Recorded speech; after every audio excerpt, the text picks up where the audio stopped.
Let's talk tariffs now with our senior business analyst, Mike Eppel. And Mike, thank you for joining us. Moments after Donald Trump announced he was going through with the tariffs, the markets started to tank. How bad did it get? Well, at one point, the Dow Jones, Cynthia, was down over 900 points. And keep in mind, at the start of the day, at the start of the session, the Dow, if you want to use that as your Wall Street barometer, was up by more than 200 points. So we saw an 1,100-point swing in very short order.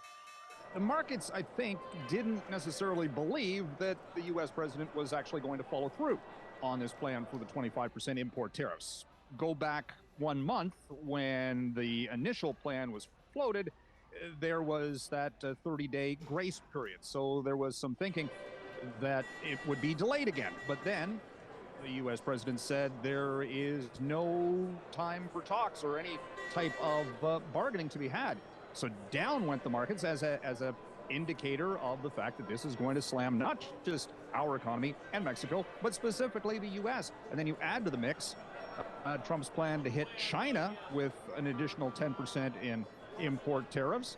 You've got a global economy and supply chain that is all going to face much higher costs, much higher prices for consumers. The U.S. Central Bank today was already downgrading expectations on the U.S. economy. Our economy could be hit, immediately into a recession, and consumers are already feeling the effects of all this. So, investors react with their dollars, and they took a lot out of the market today and more likely tomorrow.